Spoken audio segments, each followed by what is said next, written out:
Long ago, ancient whispers reveal the hidden truth. The battles we wage against ourselves are illusions, born from shadows we can dispel. Peace isn't a distant prize, it's the quiet core within, waiting to awaken.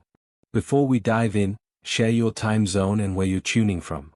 Tonight, embark on tales that twist fate and forge resilience, mirroring forgotten wisdom to ignite your spirit. No riddles to crack, just echoes that stir the soul. Breathe deep, let go, and join the journey. If these stories captivate you, like and subscribe to Versus Whisperer for more transformative whispers. Chapter 1: The Warrior and the Mirror Lake. In a hidden valley cradled by jagged peaks that pierced the clouds, there lay a lake so perfectly still it was known as the Mirror.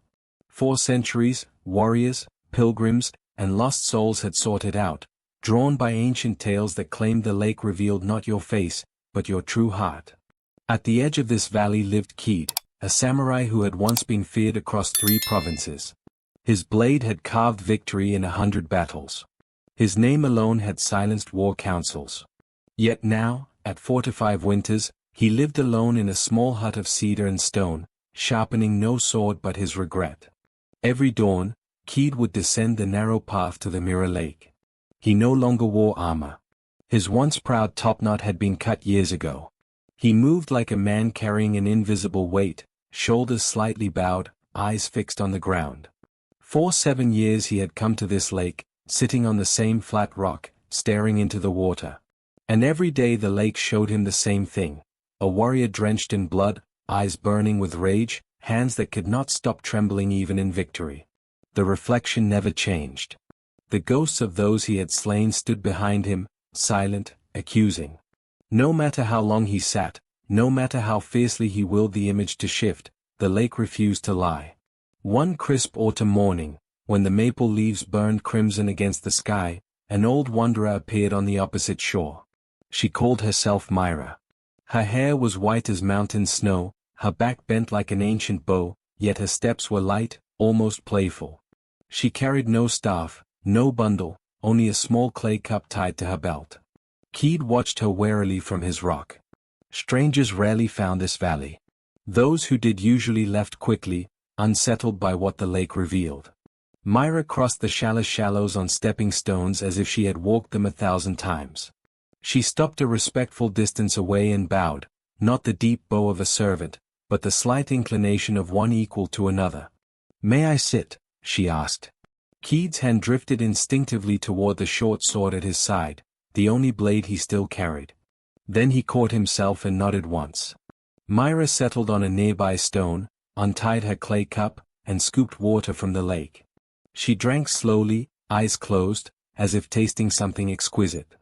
Keed could not stay silent. "The water is cold," he said gruffly. "And bitter to some."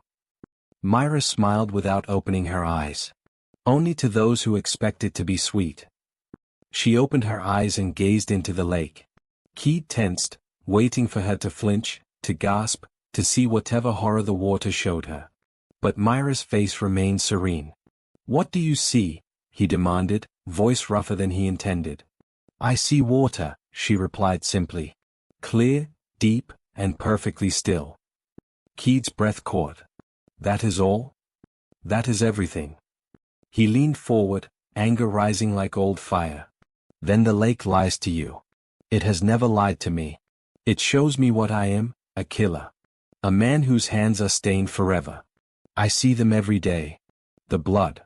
The faces. I come here to face the truth, and the truth never changes." Myra turned to him, her gaze gentle but unflinching. "And has facing this truth brought you peace?" Keed's jaw tightened. "Peace is not for men like me." "Perhaps," Myra said softly, "because you mistake the reflection for the lake itself." She picked up a small pebble from the shore and held it up. "Watch." With a gentle flick, she tossed the stone into the center of the mirror. Instantly, ripples exploded outward. The perfect surface shattered. Keed's dreaded reflection fragmented into 1,000 distorted pieces, blooded faces twisting, dissolving, reforming in chaos. He recoiled as if struck. But Myra remained calm. "Look now," she said. The ripples spread, overlapped, interfered with one another. The warrior's image became unrecognizable, broken, confused, monstrous. Keith's heart pounded. You destroyed it. No, Myra replied. I disturbed the surface. That is all. They sat in silence as the ripples slowly, gradually began to fade. The circles widened, thinned, lost their energy. Inch by inch, the chaos settled. And then, almost imperceptibly at first, the reflection returned. First vague shapes. Then clearer forms. Finally, the mirror was whole again, perfect, undisturbed, reflecting the crimson maples, the vast sky, the two figures on the shore. Keith stared, throat tight. The blood, he whispered. The ghosts. They are still there. Are they? Myra asked. Look again. Carefully. He forced himself to look, not with the burning eyes of hatred he usually brought, but with raw, trembling attention. The reflection showed a man in simple robes, hair streaked with gray, face lined not just by war but by sorrow. Behind him stood no ghosts. Only trees. Only sky. Only the gentle curve of the valley. His hands, resting on his knees, were clean. Keith's breath shook. But I know what I've done. I remember. As do I remember every stone I've ever thrown, Myra said. Yet the lake does not hold onto the ripples. It receives the disturbance, responds perfectly, and returns to stillness. The depth remains untouched. She picked up another pebble and held it out to him. Throw. Keith hesitated, then took the stone. His fingers remembered the weight of steel more than pebbles, but he threw. Again, ripples. Again, the surface shattered. Again, his past seemed to surge upward, blood, screams, fire. He watched, heart hammering, as the chaos played out. And again, slowly, inevitably, the ripples faded. The mirror restored itself. You are not the ripples, Myra said quietly. You are the lake. The disturbances come, memories, regret, shame. They arise naturally when conditions are right. But they do not touch the depth. The depth watches, receives, allows them to pass. Keith's voice was barely audible. How do I become the depth? I have tried for years to calm the surface. To stop the stones from being thrown. I meditate. I fast. I punish myself. But the ripples always return. You cannot stop life from throwing stones, Myra replied. Battles end, but memories remain. Choices echo. Regret arises. That is the nature of water, it responds. The practice is not to prevent ripples. It is to know yourself as the lake that holds them, rather than the ripples themselves. She stood, brushing smooth her worn robe. When the next disturbance comes, and it will, notice this, there is something watching the ripples. Something that is not disturbed. That watcher is the depth. Rest there. Myra bowed slightly and began walking back across the stepping stones. Keith called after her, voice cracking. Will you return? She paused, looked back with a small smile. The lake is always here. So is the depth. You do not need me to return. Then she was gone, leaving only the faint sound of her footsteps on stone. Keith sat until dusk. Ripples came, memories of a village burned, of a friend cut down by his own blade, of a child's eyes widening in terror. Each memory a stone. But for the first time, he noticed something else. Beneath the chaos on the surface, there was stillness. Beneath the broken images, there was clarity. Beneath the trembling warrior, there was depth, vast, silent, untouched. He did not become peaceful that day. The ripples still hurt. But something shifted. He began, slowly, to identify not with the disturbance, but with what watched it. When he finally stood to leave, the mirror showed a man walking away from the shore, older, weary, but no longer drowning. The lake held the crimson sky, the first stars, the quiet valley. And beneath it all, the depth, patient, inexhaustible, waiting. Music swells gently, then fades into silence. This tale reminds us that our past does not define us forever. The disturbances we carry, regret, guilt, pain, are real. They arise. But they are not the whole story. We are not only the ripples of our worst moments. Beneath them lies something deeper, clearer, more enduring. When we stop fighting the ripples and begin resting in the depth that watches them, something changes. Not the past, but how we carry it. If this story touched something within you, if it stirred even a small ripple of recognition, please like this video and subscribe to Versus Whisperer.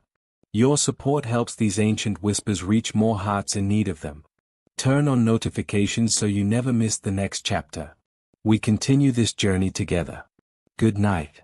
May you rest in your own quiet depth. Chapter 2, The Archer and the Eternal Dawn. High in the mist-shrouded peaks where the air is thin and the world below disappears into cloud, there stood an ancient training ground carved into the mountainside. 4 centuries, master archers had come here to perfect their craft, drawn by legends that claimed the dawn light on this summit revealed the true path of the arrow. Among them was Ryu, once the greatest archer in the Emperor's service. His arrows had decided battles from 1,000 paces. Kings had begged for his allegiance. Yet now, at 50 winters, he lived alone in a small shelter of bamboo and stone, his legendary longbow gathering dust in the corner. Every morning, long before first light, Ryu would climb the final steep path to the eastern ledge. There, on a flat outcrop that overlooked an endless sea of clouds, he would sit facing the horizon. He no longer drew his bow. He simply waited for the sun. For 9 years he had followed this ritual. The climb was brutal, icy rocks, treacherous winds, lungs burning with cold. But Ryu never missed a dawn. He told himself it was discipline. In truth, it was punishment. Because no matter how perfectly he sat, no matter how still his breath, the sunrise never revealed what he sought. The light came, the sky shifted from black to indigo to gold, and still he felt nothing but emptiness. One frozen winter morning, when the path was glazed with ice and the wind cut like arrows, a figure appeared behind him on the ledge. It was a young woman named Sora, barely 20, wrapped in a simple traveler's cloak. Her bow was short and unadorned, the kind used by mountain hunters. Her quiver held only 7 arrows. Yet she moved with the quiet certainty of someone who belonged on this peak. Ryu did not turn. Strangers were rare here. Most who reached the summit left quickly, overwhelmed by its silence. Sora sat a respectful distance away, unstrung her bow, and waited with him. The sky began to lighten. Stars faded one by one. Finally, Ryu spoke without looking at her. You wasted your climb. There is nothing to learn here. Sora's voice was soft but clear. Then why do you return every day? Ryu's jaw tightened. To remember what I lost. He expected her to leave. Instead, she remained silent until the first edge of sun touched the distant peaks. Then she asked, What do you see when the light comes? Nothing, he said bitterly. Colors. Light. The same every day. No meaning. No revelation. Just another sunrise I do not deserve to witness. Sora nodded as if this was exactly what she had come to hear. She stood, strung her bow with practiced ease, and nocked an arrow. Ryu finally turned. What are you doing? Watching the dawn, she replied. She drew the bow, not in the formal stance of a master, but naturally, as if the bow were an extension of her breath. Her eyes were not fixed on any target. They were open, soft, looking toward the rising sun. The arrow flew. It arced high into the brightening sky, a dark silhouette against the gold, and vanished into the light. Ryu stared. There was no target. No distance to judge. No enemy to strike. Why? He demanded. Sora lowered her bow. Tell me, master, did the arrow hit? Ryu frowned. There was nothing to hit. Exactly. She sat again beside him. The sun cleared the horizon now, flooding the clouds below with fire. Ryu's voice was rough. I was the greatest archer of my time. Every arrow found its mark. Battles turned on my precision. And then, one day, I missed. He did not need to say more. The story was known in every province. The final battle, the enemy general within range, Ryu's arrow loosed perfectly, deflected by a freak gust of wind. The general lived. The war dragged on for 3 more years. Thousands died. Ryu had never drawn his bow again. I climb this mountain every dawn, he said quietly, waiting for the sunrise to show me why I missed. Waiting for meaning. For forgiveness. For some sign that it was not my failure alone. But the light comes, and goes, and reveals nothing.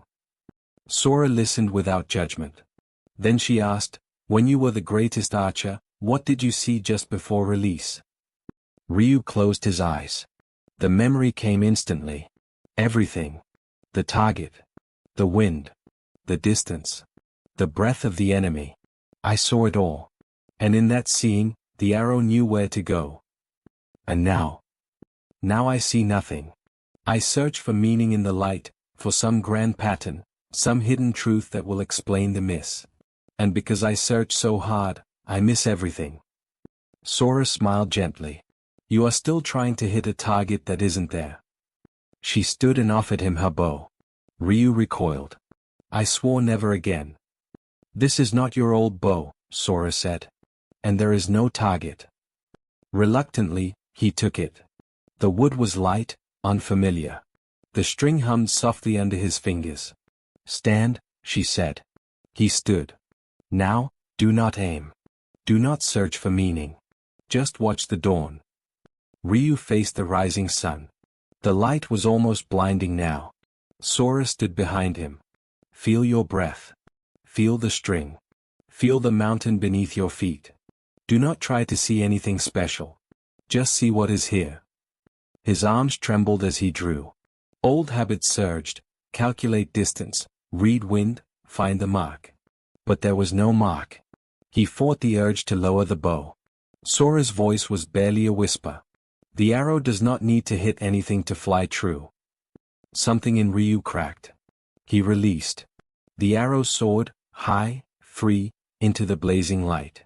It disappeared not into failure, but into vastness. For the first time in 9 years, Ryu felt no judgment. No calculation. No desperate search for meaning.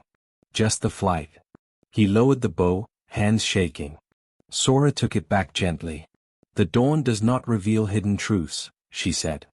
It simply reveals what is already here. Light. Color. Warmth. The world turning. When we stop demanding that it explain our pain, it shows us something else. Presence. Direct. Immediate. Complete. Ryu stared at the horizon. The sun was fully risen now, the clouds below glowing like an ocean of fire. I spent years, he whispered, trying to force the sunrise to give me answers. I was so busy searching for meaning that I never saw the light. Sora nodded.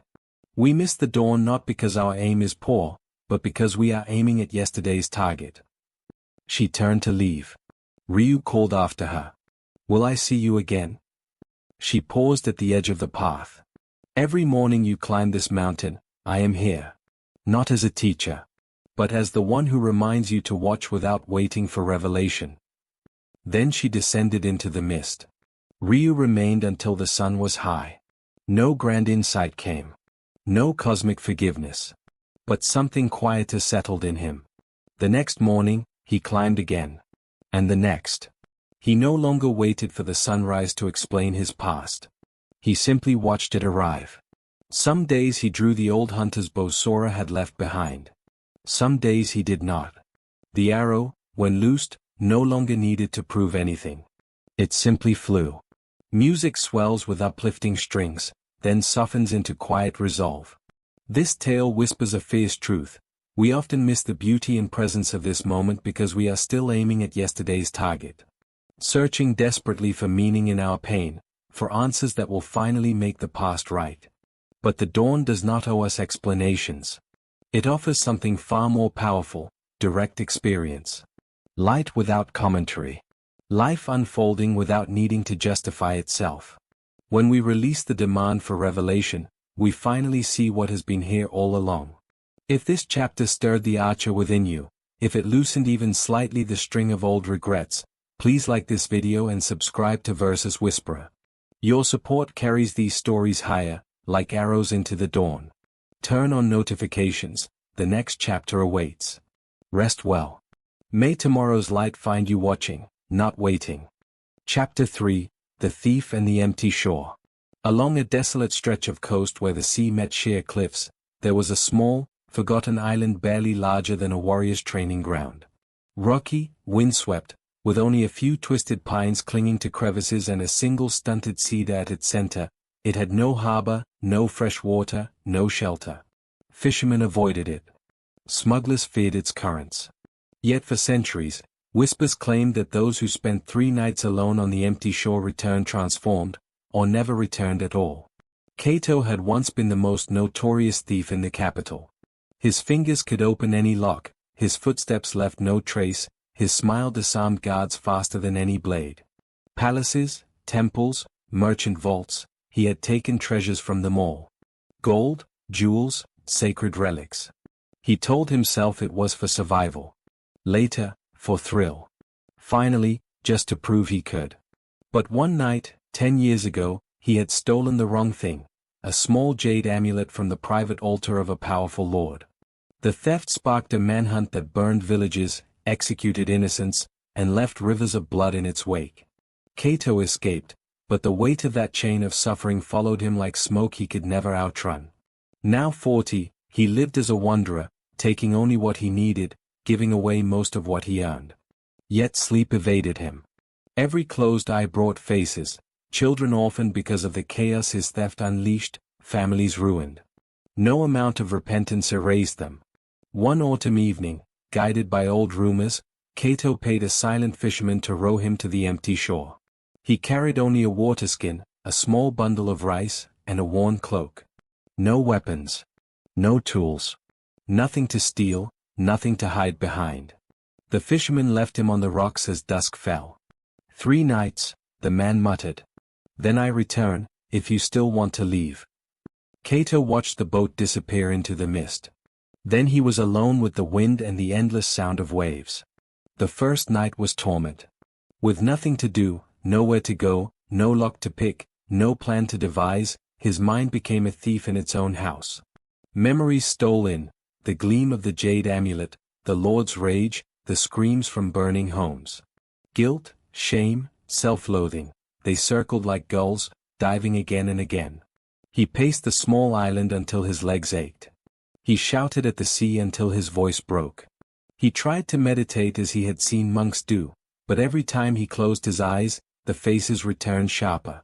By dawn, he was exhausted, curled beneath the cedar, whispering, I deserve this. I deserve worse. The second day brought a different thief, justification. As the sun climbed, his mind began rewriting the past. The Lord was corrupt.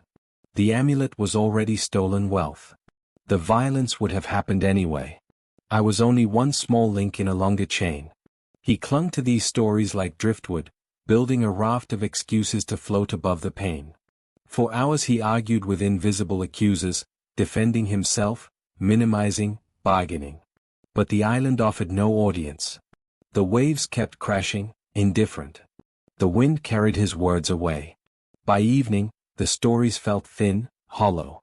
The raft sank. He sat on the rocks as night fell again, empty-handed. On the third morning, something changed. Cato woke to find the wind had stilled. The sea lay almost flat, reflecting the pale sky like a mirror. No waves broke the silence. He walked the perimeter slowly. The island was smaller than he remembered, barely 200 paces across. Every rock, every tuft of grass, every twisted root now familiar. With no distractions left, no defenses, no stories to tell himself, he simply sat a day. And in that sitting, the thieves in his mind grew tired. Thoughts still came, the faces, the fire, the jade gleaming in moonlight. But now, with nothing to do and nowhere to run, he did something he had never done before. He looked directly at them. Not to justify. Not to punish himself. Just to see. He saw the boy he had been, hungry, clever, desperate for respect. He saw the choices made in darkness, one leading to another like footprints in sand. He saw the suffering that followed, vast and real. And beneath it all, he saw something else. The simple fact of being here, alive, breathing cold sea air, feeling the rock beneath him, hearing gulls overhead. No role to play. No treasure to steal. No identity to defend. Just presence. The layers he had carried, thief, survivor, penitent, monster, began to feel like cloaks laid over something simpler. Not a new self. Not forgiveness handed from the sky. Just awareness. Raw. Ordinary. Undeniable. He noticed how thoughts arose and passed like clouds across the still sea. How feelings surged like waves, then receded. How even the heaviest guilt was a movement within something larger that remained untouched.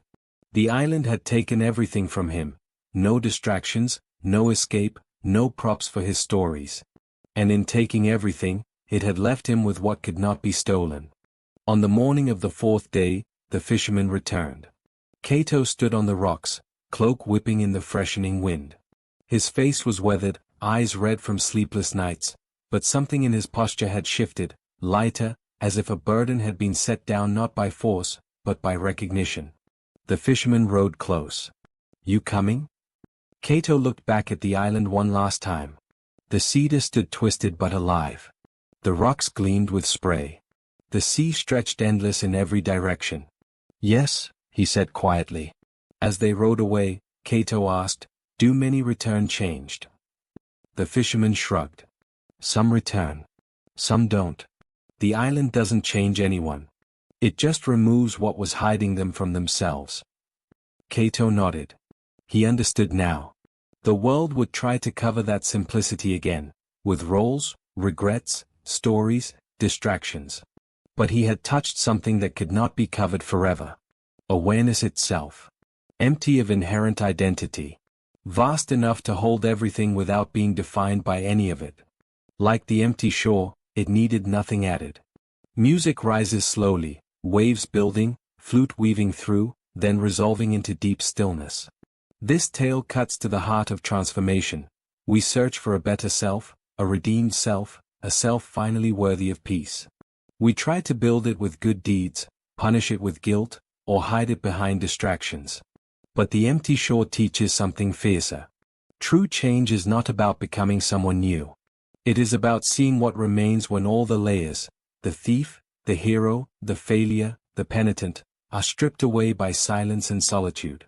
What remains is not nothing. It is presence. Simple awareness. The ground that holds every story without being captured by any.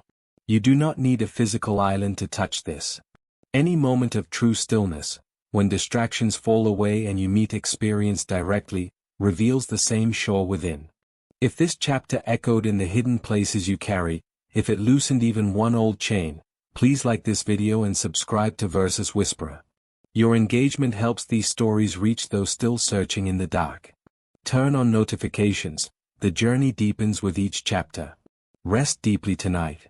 May you touch, even briefly, your own empty shore, the vast awareness that needs nothing stolen, nothing added, to be complete.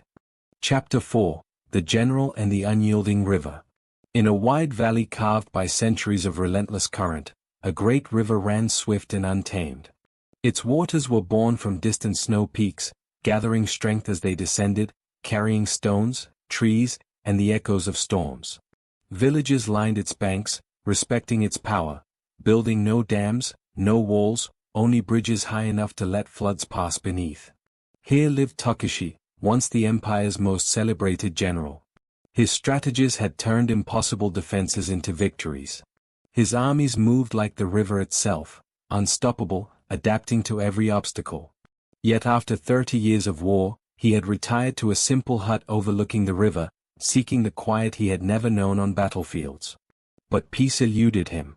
Every day, Takeshi walked the riverbank, watching the current rage against boulders, carve new paths around fallen trees, surge in spring floods and slow in summer drought.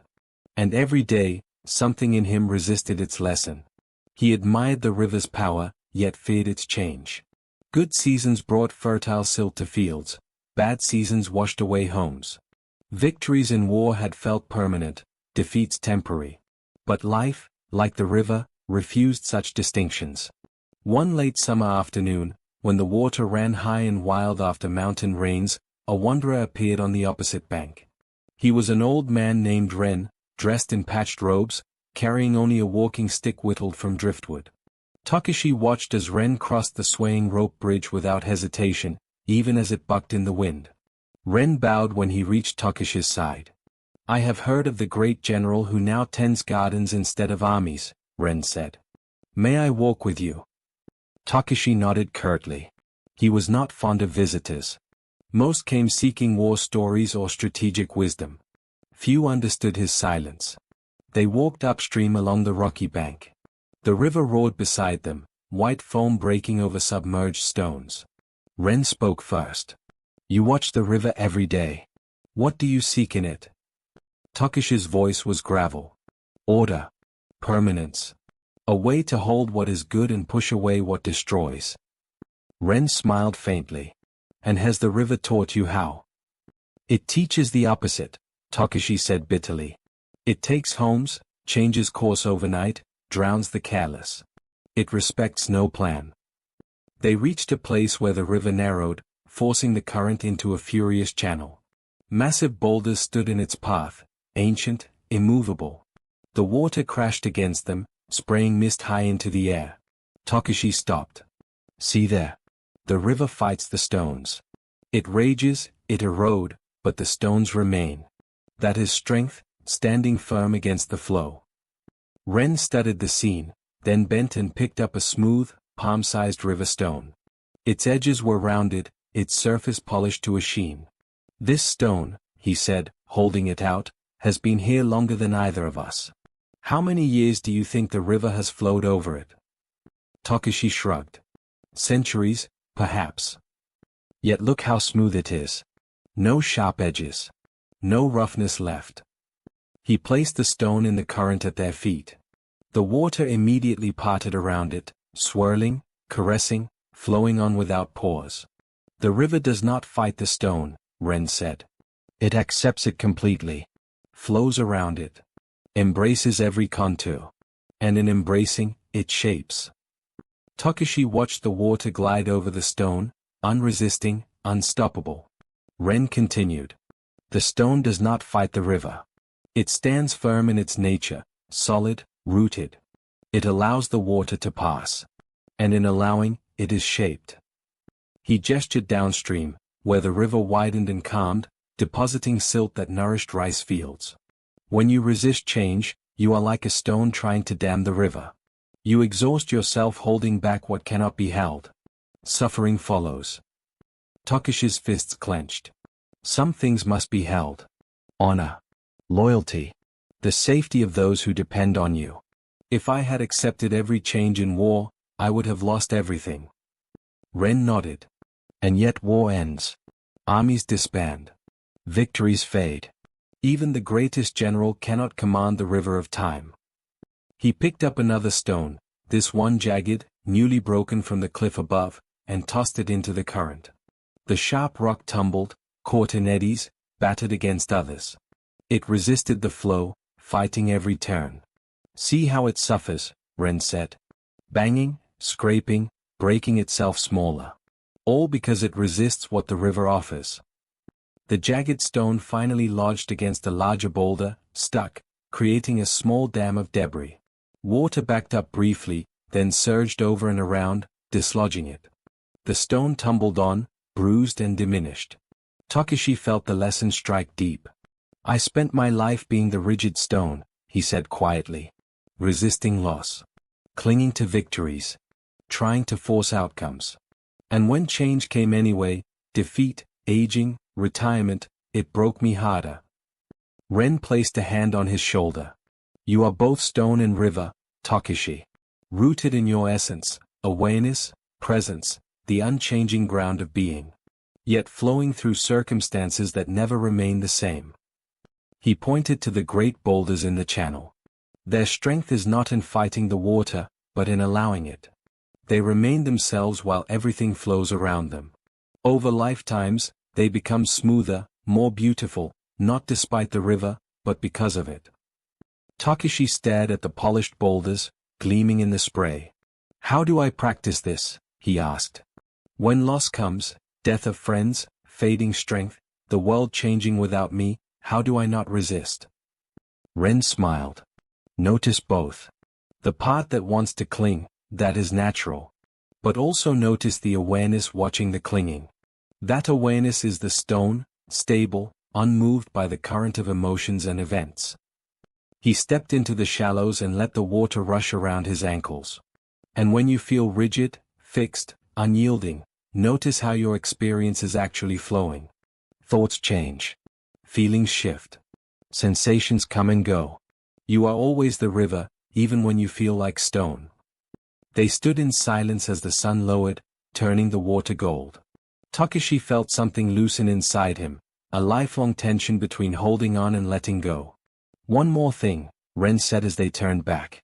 The river's greatest gift is its polishing. Every difficulty, every loss, every change, it wears away what is rough, unnecessary.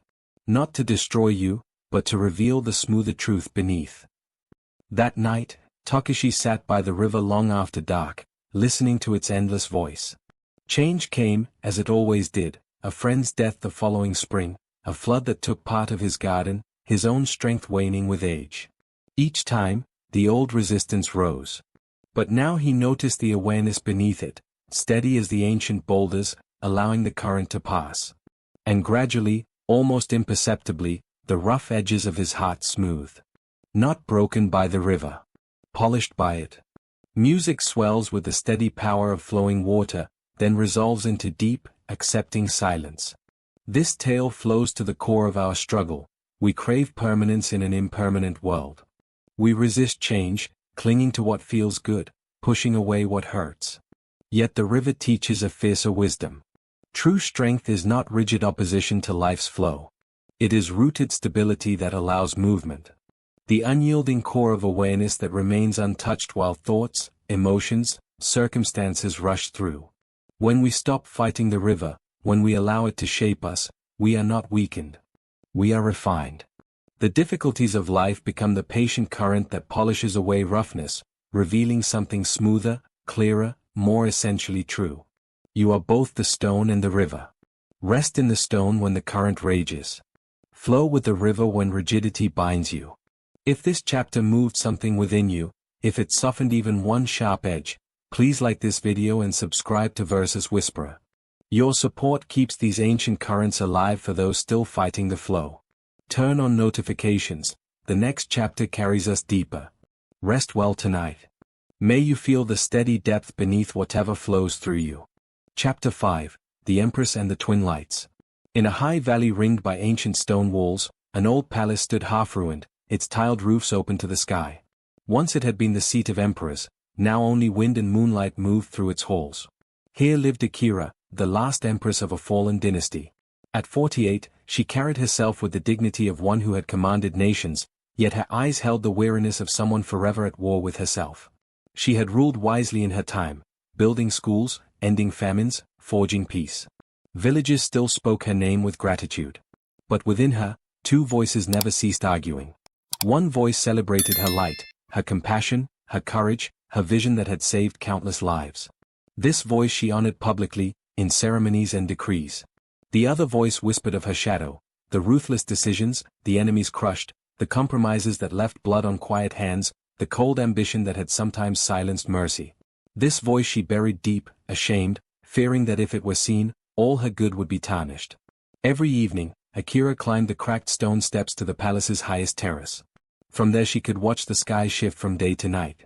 And every evening, the inner war resumed. One twilight, when the sun hung low in the west painting the valley gold, and the moon already rose pale in the east, a traveler appeared on the terrace. He was an old man named Korai, cloaked in simple gray, carrying no staff or bag. His face was calm, as though he had walked straight out of the fading light. Akira tensed. Few found this ruined palace. Fewer still approached the empress unannounced.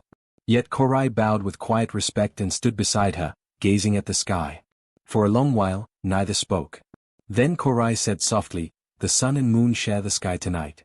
Do you see them fighting?" Akira glanced at him sharply. "They do not fight. They simply are, one fading, one rising." "Yet many believe one must be better," Korai replied.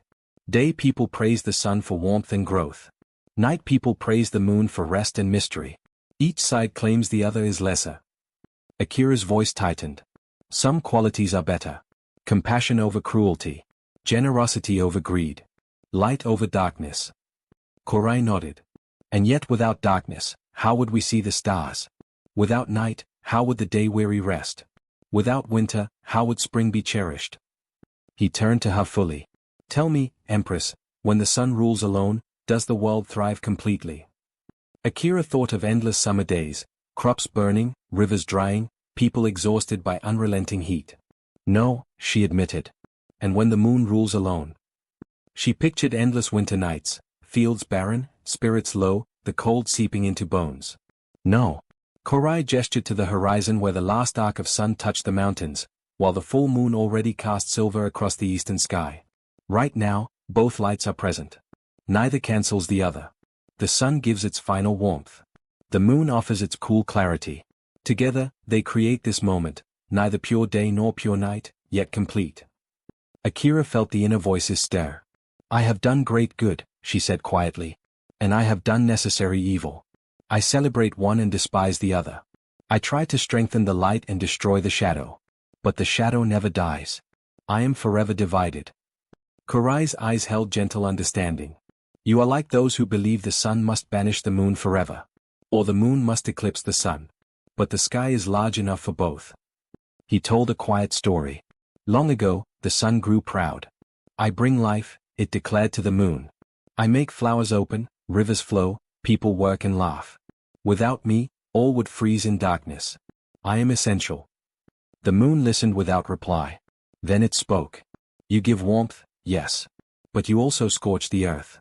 You blind those who stare too long. You never see the hidden beauty that emerges only when you depart, the quiet blooming of night flowers, the dreams that restore weary hearts, the depths that can only be known in cool stillness. The sun had never considered this. It believed darkness was merely absence, something to conquer. But that night, as it set, the sun watched the world it had illuminated all day transform under moonlight. It saw creatures stir that slept in its glare. It saw stars appear like silent witnesses. It saw lovers walk unafraid of harsh light, secrets shared in gentle glow. For the first time, the sun understood, night was not its enemy. It was its completion. Korai fell silent. Akira stared at the twin lights. The sun slipped below the horizon, leaving a final band of fire. The moon rose higher, bathing the ruins in silver. I fear that if I accept my shadow, she whispered, I will become it. That cruelty will overpower compassion. That the darkness I've done will define me. Korai shook his head. The moon does not become the sun when accepted. It remains the moon, cool, reflective, revealing what harsh light cannot. Your shadow qualities, discernment that looks like judgment, strength that looks like ruthlessness, ambition that looks like greed, these are not evil. They are moonlight. Necessary. Informative. Part of the whole pattern. He stepped closer. The practice is not to eliminate half of yourself. It is to become the sky, vast enough to hold both lights without division. Akira's voice trembled. How do I stop the war? Notice when the sun voice arises, pride in your goodness. Welcome it.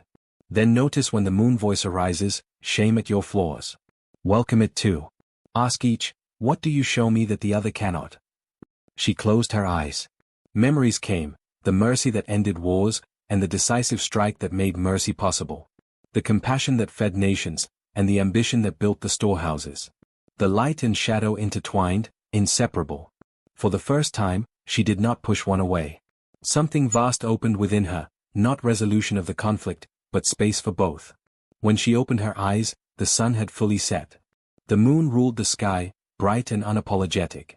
Yet the world was not dark. Stars gleamed. The valley glowed softly. Night revealed its own beauty. Korai bowed and turned to leave. Akira called after him. Will the war ever end? He paused at the top of the stairs. The war ends when you stop fighting it. Sun and moon do not battle. They dance. One yields so the other may shine. Then yields again. Eternal partners in the turning of time. Then he descended into the moonlight and was gone. Akira remained on the terrace until dawn. When the sun rose the next morning, she greeted it without denying the night that had passed. When night returned, she welcomed the moon without fearing the day to come. The voices still spoke, light praising itself, shadow whispering doubt. But now she listened as the sky listens, spacious, impartial, whole. No longer divided. Complete. Music swells, strings rising in harmony, bells ringing once in deep acceptance, then fading into quiet night. This tale strikes at the heart of self-division. We wage inner war trying to be only light, only good, banishing our shadow as if it were enemy. Yet true peace is not victory of one side over the other. It is becoming the vast sky, large enough to hold both sun and moon, both celebrated strengths and difficult truths. Your shadow is not your flaw. It is your moonlight, revealing depths harsh light cannot touch, offering qualities daylight overlooks. When you stop trying to eliminate half your nature, the war ends. Not because the shadow vanishes, but because you are no longer its opponent. You become whole. If this chapter illuminated even a corner of your own inner twilight, if it softened the battle between your lights, please like this video and subscribe to Versus Whisperer. Your presence helps these stories reach those still fighting their shadows. Turn on notifications, the path continues. Rest deeply tonight. May you hold both your sun and moon in the vast sky of your being. Chapter 6, The Ronin and the Frozen Peak. Music rises, cold wind howling through high passes, distant ice cracking, a single deep horn echoing across vast silence. High in the eternal snows where no trees grow and the air itself bites like steel, there stood a solitary peak known as the Blade. Its slopes were sheer ice and black rock, its summit hidden in perpetual cloud. Few attempted the climb. Fewer returned. Legends claimed that those who crossed its frozen heart faced what they had buried deepest, and either thawed, or remained ice forever. Here came Daikai, once a feared Ronin whose katana had carved a path of vengeance across the land. Masterless after his lord's betrayal, he had hunted the traitors one by one. Each kill precise, merciless. When the last fell, Daikai expected peace. Instead, emptiness followed. Worse, numbness. He felt nothing. Not pride in justice served. Not grief for lives taken. Not even rage anymore. Just cold. For 8 years he wandered, seeking feeling in sake, duels, women, solitude. Nothing pierced the ice that had formed around his heart. One bitter winter, guided by half-forgotten tales, Daikai climbed toward the Blade. The ascent took days. Winds howled like the screams he no longer heard in dreams. Ice glazed his beard. Each step required chipping holes with his short axe. But he pressed on, driven by the faint hope that at the summit he might finally feel something, anything. On the third night, he reached a high shelf just below the cloud line. There stood the ruins of an ancient hermitage, half buried in snow. A single stone wall remained, offering meager shelter. Daikai built no fire, there was no wood. He simply sat against the wall, wrapped in his cloak, watching snow swirl in the moonlight. Sleep came fitfully. And in that half-dream state, the ice within him cracked. Memories long frozen surged upward. His mother's face the day his lord's soldiers burned their village. His young sister's hand slipping from his as flames took her. His lord's false smile when Daikai swore loyalty. The betrayal that followed. The years of blood that turned him into something colder than the mountain itself. He woke gasping, chest heaving. For the first time in years, tears froze on his cheeks. But the thaw brought no relief, only pain. Raw, searing. He wanted to bury it again. To return to numbness. It hurt less. Yet something drew him onward. At dawn, he climbed the final ridge. The summit was a narrow blade of ice, barely wide enough for 2 men to stand. Clouds parted briefly, revealing an endless sea of peaks glittering under weak sun. Daikai stood alone at the top of the world. And there, in the utter silence, he felt the full weight of what he had frozen. Grief for his family, never properly mourned, channeled instead into vengeance. Rage at betrayal, turned outward until nothing remained to feel. Guilt for the lives ended in his pursuit, not all traitors, some merely in the way. Fear that beneath the ice, he was hollow. The emotions crashed like avalanches, threatening to sweep him from the peak. He nearly turned back. Then a voice, calm, ancient, spoke from behind. You crossed the frozen lake within yourself. Few make it this far. Daikai whirled, hand on sword hilt. An old woman stood on the ice, wrapped in white furs, her face weathered like the mountain itself. She carried no rope, no axe, yet she stood steady as stone. "How did you?" Daikai began. "I have always been here," she said, waiting for those who reached the summit still carrying their ice. She stepped closer. The wind did not touch her. Daichi's voice cracked. "I thought vengeance would warm me. Then numbness. Now this pain, I cannot bear it." The old woman knelt and brushed snow from the ice, revealing clear depths below. Far down, dark water moved, slow, alive. "See the lake beneath," she said. "Frozen on the surface, yet the water still flows. Never gone. Only held." She placed her bare hand on the ice. Where she touched, faint cracks spread, not breaking, but releasing faint vapor, like breath. "Your heart is like this peak. Ice formed for protection, after loss, after betrayal. It kept you alive. Let you act when feeling would have paralyzed. But ice is not healed. It is paused." Daikai sank to his knees. The pain intensified, grief, guilt, fear all rising. "I froze them to survive," he whispered. "If I feel them now, they will destroy me." The woman's eyes held compassion. "Or free you." She stood. "Walk with me." Together they crossed the narrow summit. With each step, Daikai felt the thaw deepen. He spoke, haltingly at first, of his mother's laugh, his sister's small hand, the smell of burning thatch. Of oaths broken. Of blood that never washed off. The woman listened without judgment. Halfway across, he stopped. Sobs shook him, deep, wrenching, the kind that come from places long sealed. He expected to shatter.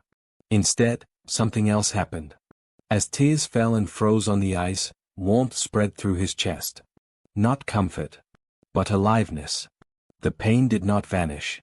But beneath it, he felt the water moving again, his own heart, fluid, capable of feeling. When the storm of emotion passed, he looked up. The clouds had parted fully.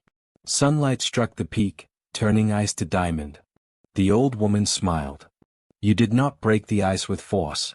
You brought your warmth to it, your willingness to feel. That is what thaws." Daikai breathed deep. The air still burned, but now it felt clean. "Will the ice return?" he asked. "It may form again in new winters," she replied.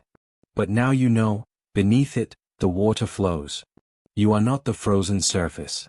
You are the depth, alive even in coldest times." She turned to leave. Daikai called after her. "Who are you?" She paused at the ridge. "The part of you that remembers warmth. Return here in your heart whenever the ice threatens. Bring your breath, your attention, your courage to feel. The thaw begins there." Then she descended into the clouds and was gone.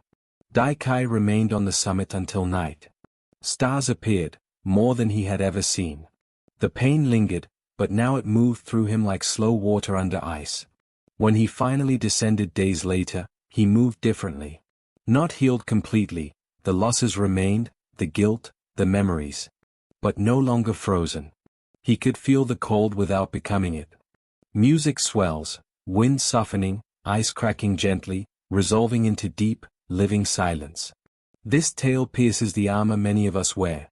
We freeze our pain to survive, grief, trauma, shame, rage. We call it strength. Moving on. But frozen is not resolved. The peak teaches a braver truth. True strength is the courage to thaw. To bring warm attention, awareness, willingness to feel, to what we buried. The ice does not vanish overnight. Winters return. But beneath the surface, something remains alive, fluid, inexhaustible. You are not the frozen places. You are the depth that holds them, the awareness that can watch pain without becoming it. When old cold rises, do not fight it. Bring your warmth, breath, presence, gentle noticing. The thaw begins there. If this chapter melted even a small place within you, if it touched frozen ground you carry, please like this video and subscribe to Versus Whisperer.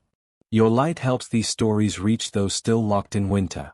Turn on notifications, the ascent continues. Rest deeply tonight. May warmth find whatever remains frozen in you. Chapter 7, The Scholar and the Living Garden. Deep in an ancient forest where sunlight filtered through layers of green, there stood a hidden monastery surrounded by gardens that seemed older than the buildings themselves. Vines climbed stone walls, flowers bloomed in impossible seasons, and every path curved as though following the will of the plants rather than human design. Here lived Haruto, a scholar monk who had spent 30 years mastering texts. He knew the sutras by heart, could recite commentaries from masters across centuries, and debate the subtlest points of doctrine with effortless precision. Younger monks came from distant temples to study with him. His mind was a vast library, ordered, brilliant, admired. Yet something gnawed at him. Despite all his knowledge, he felt unchanged. Meditation brought temporary calm, but old patterns returned: impatience with slow students, pride when praised, restlessness during silent retreats. He understood emptiness intellectually, but did not taste it. He could explain non-attachment, yet clung to his reputation as a great scholar. One spring morning, Haruto sought out Elder Tetsuo, the monastery's gardener.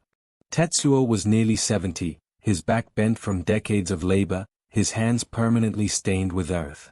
He spoke little, preferring the company of plants to people. Haruto found him kneeling among young tomato seedlings, carefully thinning them. "Elder," Haruto said, bowing, "I have studied for decades. I know the teachings backward and forward. Yet I feel no deeper than when I began. My mind is full of wisdom, but my heart remains the same. How do I move from knowing about the path to walking it?" Tetsuo did not look up. He gently pulled a weak seedling, roots and all, setting it aside. "Come," he said. "Work with me today." Haruto hesitated. Scholars did not garden, but he knelt beside Tetsuo. Tetsuo handed him a small trowel. First, weeds. They worked in silence. Haruto pulled visible weeds quickly, efficiently. But Tetsuo moved slower, examining each plant, sometimes leaving what Haruto thought were weeds. "Why leave those?" Haruto asked. Tetsuo pointed to a plant with jagged leaves. "This looks like a weed, but it repels insects that harm the vegetables. That 1 inch," he touched another, "fixes nitrogen in the soil, feeding its neighbors. Some weeds serve the garden." Haruto nodded, filing this away as knowledge. They moved to pruning roses. Tetsuo cut away diseased branches with decisive strokes, then thinned healthy ones. Haruto frowned. "You remove even living growth." "Yes," Tetsuo said. "If left, the plant wastes energy on weak branches. Pruning directs strength to what bears the best flowers." Next, they watered delicate new shoots under a shade cloth. "These need protection," Tetsuo explained. "Too much sun now would burn them. But in a month, we remove the cloth. They must grow strong enough to face full light." Haruto began to see patterns. Finally, they sat in the late sun, overlooking the garden. Tetsuo spoke. "You wait for a thunderbolt, sudden enlightenment that transforms everything. But transformation is like this garden. Slow. Daily. Patient." He gestured to the beds. "No single day of weeding clears the garden forever. No single pruning perfects the rose. No single watering makes the seedling strong. It is the quiet accumulation, small acts repeated faithfully, that creates the conditions for growth." Haruto felt resistance. "But the masters speak of sudden awakening." Tetsuo smiled. "And after awakening, did they stop tending their gardens? Awakening is not the end. It is the beginning of real work." He pointed to different sections. "These mature trees, your accumulated knowledge. Valuable, but they need pruning too. Old beliefs that no longer serve must be cut away. These young seedlings, new insights, new practices. Fragile. They need daily care, protection from harsh judgment. These weeds, habits of pride, impatience. Some must be pulled completely. Others, like discernment or ambition, can be redirected to nourish growth." Haruto looked at his own hands, now dirt-stained. "I thought practice was about achieving a state. Perfect calm. Constant mindfulness. No more flaws." Tetsuo shook his head. "The garden is never finished. Even in winter, roots deepen beneath the surface. Seeds rest. Soil gathers strength. This too is practice, trusting unseen growth. He stood, brushing soil from his robes. Your mind is already a rich garden, Haruto. Stop waiting for it to become something else. Tend it daily. Pull what harms. Water what you wish to grow. Prune what drains. Protect new beginnings. Trust the seasons. That evening, Haruto sat in meditation differently. When pride arose at a clever thought, he noticed it like a weed, gently pulled, or redirected. When impatience surged with a slow chant, he watered patience with breath. When doubt whispered that he was not progressing, he remembered winter roots. Days turned to weeks. He spent mornings in the garden with Tetsuo, afternoons teaching, evenings in stillness. No thunderbolt came. But slowly, almost invisibly, something shifted. His teaching became less about displaying knowledge, more about listening. His meditation less about achieving calm, more about meeting whatever arose. His pride softened, not gone, but pruned. One morning, Tetsuo found Haruto already weeding before dawn. The elder smiled. You understand now. Haruto paused, hands in soil. I was waiting for harvest before planting daily. Wanting the garden complete before doing the work. Tetsuo nodded. And now? Now I tend. Day by day. Trusting growth happens in its own time, in its own way. They worked side by side as light crept through the leaves. The garden bloomed, imperfect, ever-changing, alive. Music swells gently, leaves rustling, birdsong rising, then settling into peaceful rhythm. This tale roots itself in a truth many seekers miss. We long for dramatic transformation, a single moment that changes everything forever. When it doesn't come, we doubt the path. But the garden teaches patient wisdom. Real change is not lightning. It is sunlight, water, soil, daily acts of care accumulated over seasons. Your mind is already a living garden. Full of knowledge, habits, potentials, weeds. Practice is tending, noticing what nourishes, what harms. Protecting fragile new growth. Pruning what no longer serves. Trusting unseen deepening even in barren times. There is no final perfect state. Only faithful tending through every season. If this chapter planted even a small seed within you, if it encouraged your daily tending, please like this video and subscribe to Versus Whisperer. Your presence helps these living teachings reach more gardens in need. Turn on notifications, the growth continues. Rest well tonight. May you trust the quiet work happening beneath the surface. Chapter 8, The Wanderer and the Mountain Valley. In the heart of an immense mountain range where clouds parted only for the highest summits, there lived a wanderer named Kenji who followed a solitary practice. Each dawn he climbed to the highest visible ridge, sitting in silence as the world spread below him in endless layers of stone and sky. Each afternoon he descended into the deep valleys, walking among villages, helping where needed, sharing meals, listening to sorrows and joys. For 20 years this rhythm had shaped his life, mountain in the morning, valley in the evening.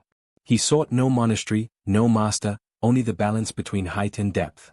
One autumn, a young seeker named Miko followed rumors of this wanderer and found him on a high meadow just below the snowline. She was 25, bright and earnest, having spent years in intense meditation halls pursuing insight into emptiness and the nature of self. She had tasted vast spaciousness in long retreats, but felt disconnected from ordinary life, cold, abstract, unable to meet people's pain with true warmth. Kenji was sitting on a flat rock, facing the rising sun as it touched distant peaks. Miko bowed and waited. After a time, Kenji spoke without turning. You climbed far. What do you seek? Miko sat nearby. I have seen the vast view, the interconnectedness, the emptiness of separate self. Problems seem small from that height. Yet when I return to people, I freeze. Their suffering feels unreal, or too much. I want balance.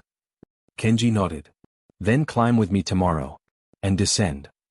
The next morning, before light, they began the ascent together. The path was steep, requiring hands as much as feet.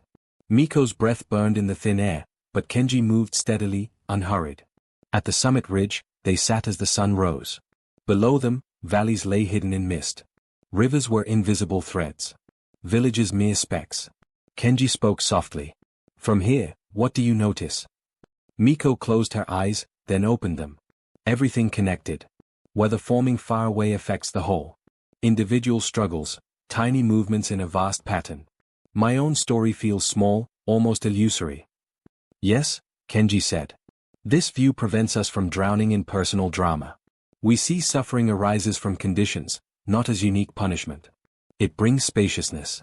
Peace. They sat in that spaciousness until the sun warmed the rocks. Then Kenji stood. Now we descend. The way down was slower, knees aching, attention on each step. By midday they reached a valley village nestled beside a rushing stream. Smoke rose from hearths. Children laughed. An old woman wept quietly outside her home. Her husband had died in the night. Kenji led Miko there. They sat with the woman. Kenji held her hand. Listened to stories of 50 years shared. Helped prepare the body. Carried wood for the pyre. Miko felt the grief acutely, raw, immediate, undeniable. That evening, as they walked to Kenji's simple shelter, Miko spoke. On the mountain, her loss seemed part of a larger pattern, impermanence affecting all.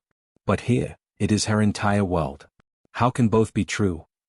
Kenji stopped beneath stars beginning to appear. Both are true.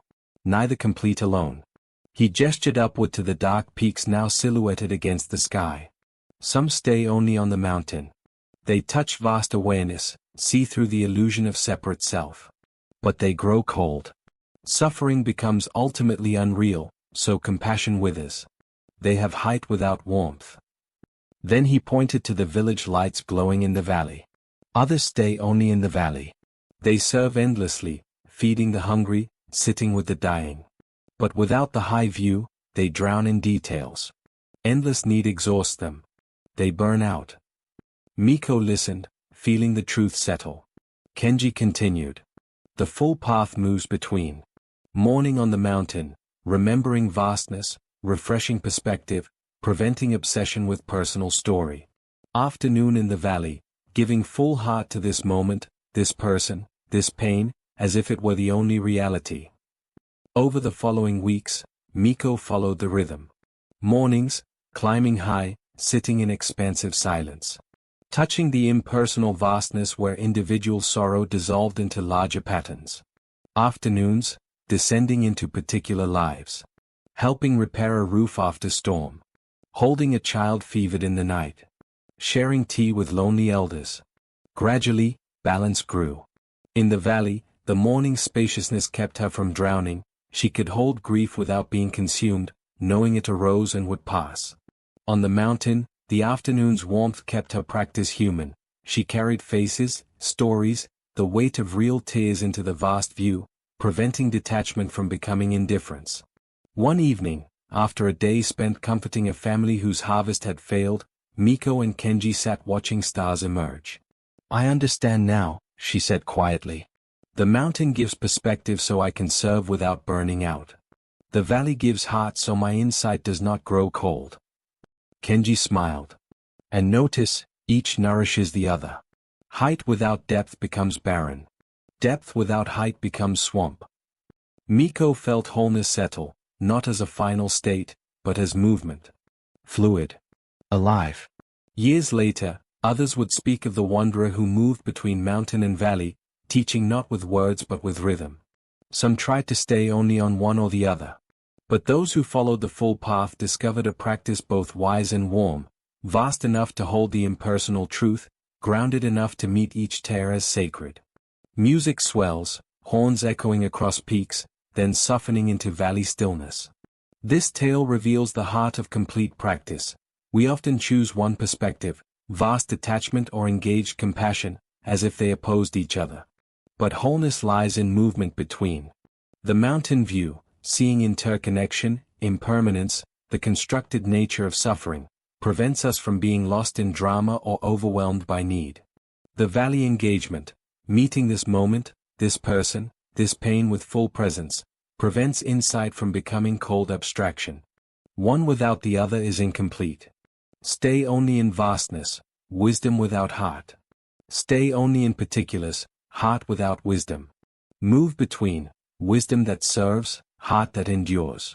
If this chapter helped you feel the balance between height and depth in your own life, please like this video and subscribe to Versus Whisperer. Your support carries these stories to those seeking equilibrium. Turn on notifications. 2 chapters remain. Rest well tonight. May you move gracefully between mountain and valley within your own heart. Chapter 9, The Poet and the Cherry Seed. At the foot of a sacred mountain stood an ancient monastery whose library was famed across the land. Stone walls rose high, sheltering thousands of scrolls and books, sutras, commentaries, poems, histories, gathered over 1,000 years. Monks came from afar to study, to copy, to debate the finest points of doctrine. Among them was Akira, a poet-monk of 35, renowned for his memory and intellect. He could recite entire volumes without error, quote masters from every era, and weave their words into elegant arguments. Teachers praised his brilliance. Students sought his guidance. His mind was a treasure house of borrowed wisdom. Yet at night, alone in his cell, Akira felt hollow.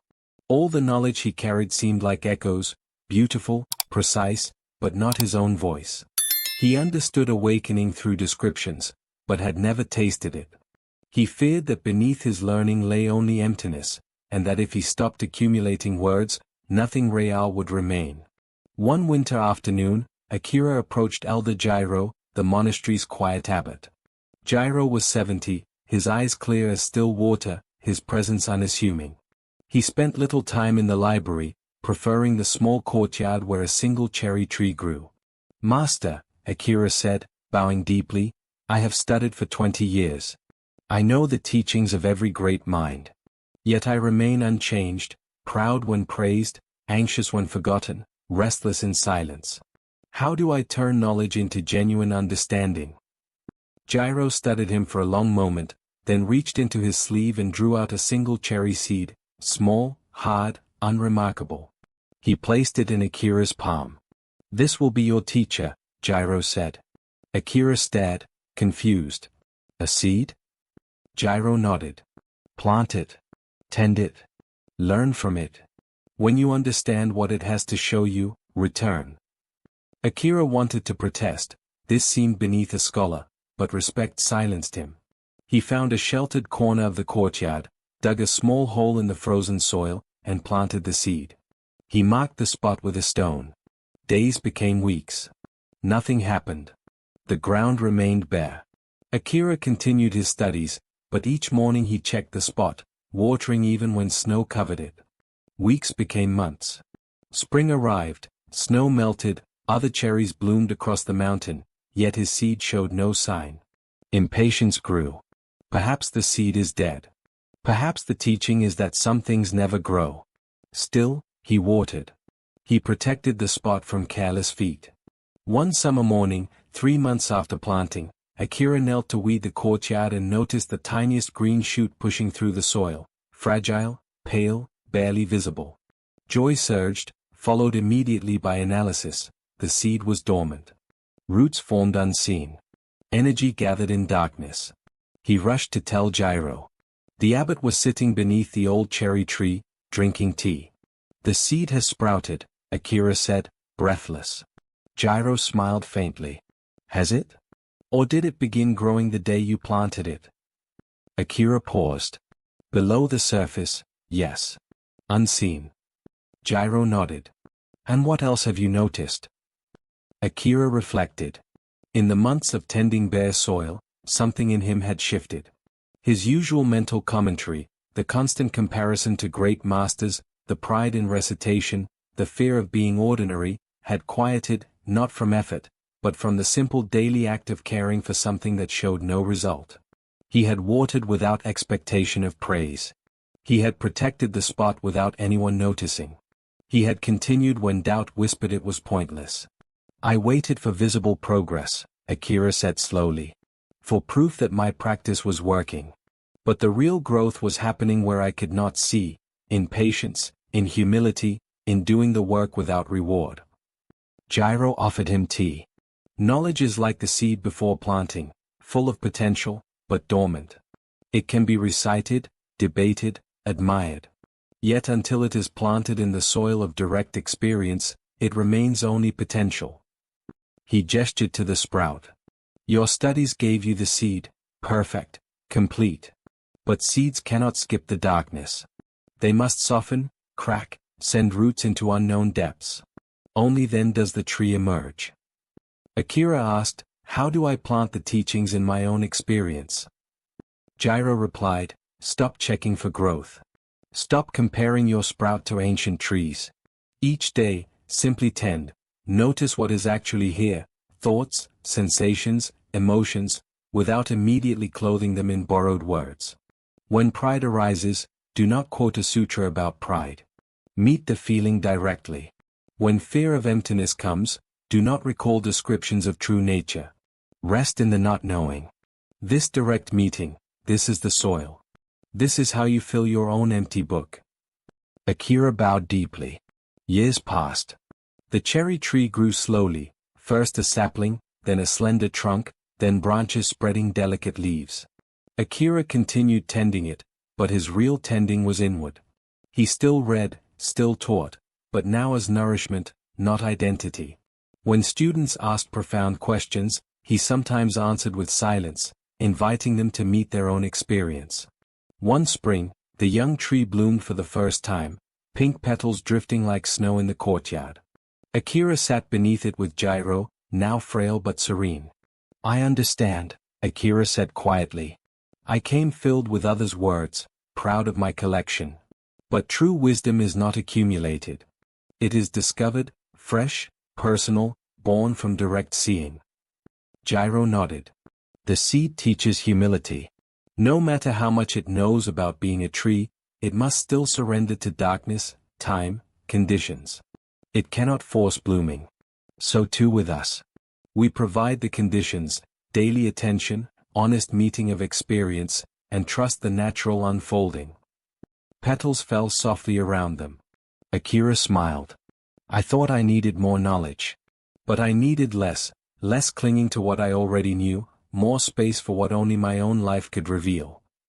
The tree stood in full blossom, ordinary, perfect, alive. Music swells gently, petals in wind, strings rising in quiet joy, then fading into deep stillness. This tale speaks to every seeker who mistakes accumulated knowledge for lived wisdom. We collect teachings like treasures, quotes, insights, methods, believing more will finally make us whole.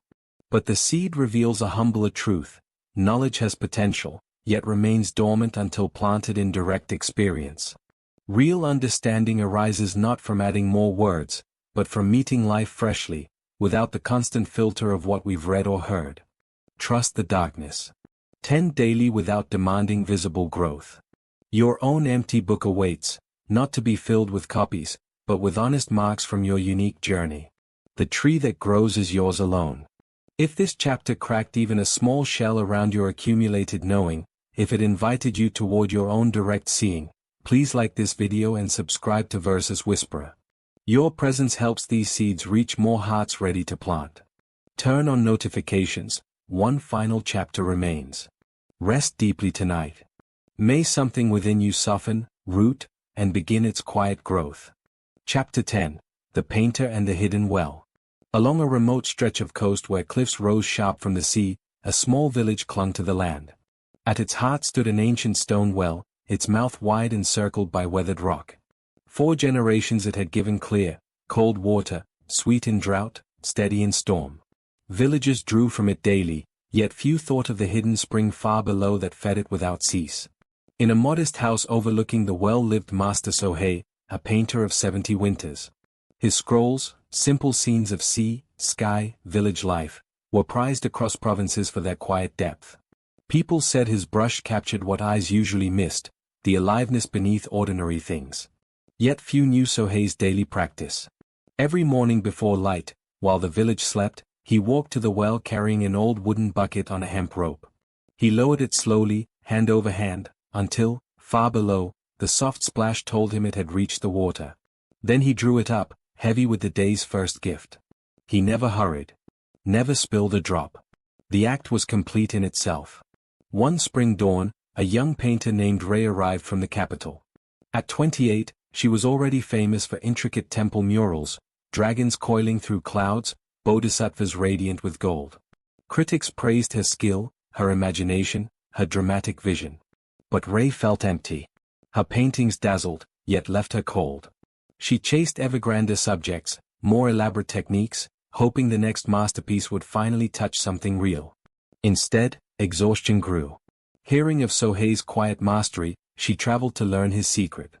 She found him at the well just as the bucket broke the surface, brimming clear. Ray bowed deeply. "Master, your paintings move the heart in ways mine never do.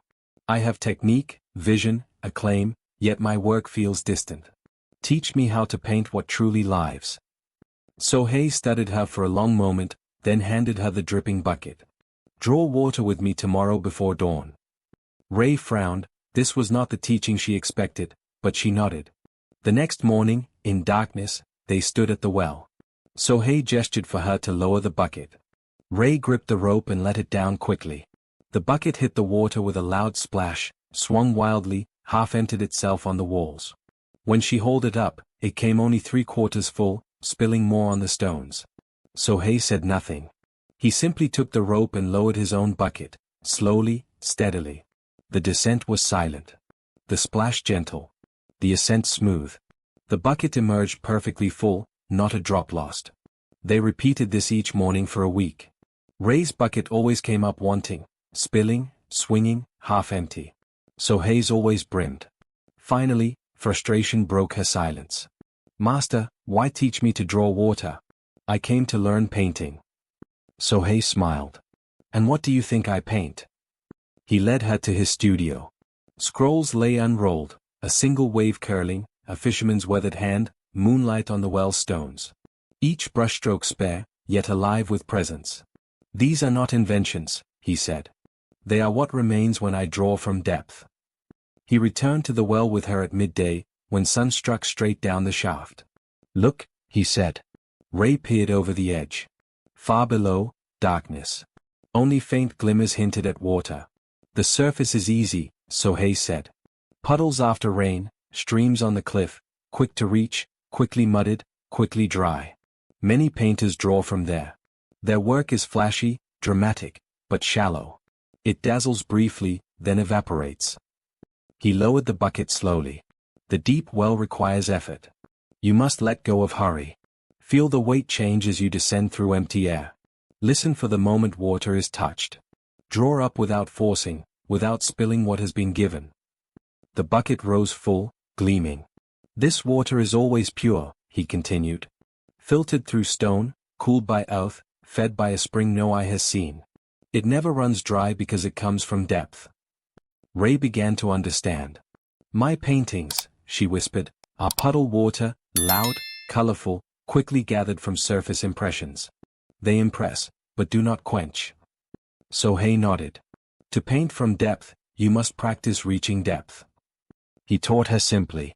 In meditation, let attention sink past surface thoughts, the planning, judging, comparing mind, down through layers of habit and reaction, until it touched something quieter, clearer, always present. In daily life, meet each moment fully, wind on skin, sound of waves, ache in shoulders, without immediately naming or dramatizing it. In painting, stop chasing grand subjects. Sit with ordinary things, a cracked cup, rope fibers, light on water, and let the brush move from that settled depth. Ray stayed months. At first, sinking attention felt impossible. Surface mind churned endlessly, ideas for murals, memories of praise, fears of failure. But daily at the well, she practiced the descent, slow, patient, listening. Gradually, attention learned the way. One morning, she lowered the bucket perfectly, no splash, no swing, no spill. It rose brimming, steady. That afternoon, she painted for the first time in months. Not a dragon or bodhisattva. Just the well itself, stones, rope, a single drop falling back into shadow. The scroll was simple. Yet those who saw it later wept without knowing why. Ray remained with Sohei another year.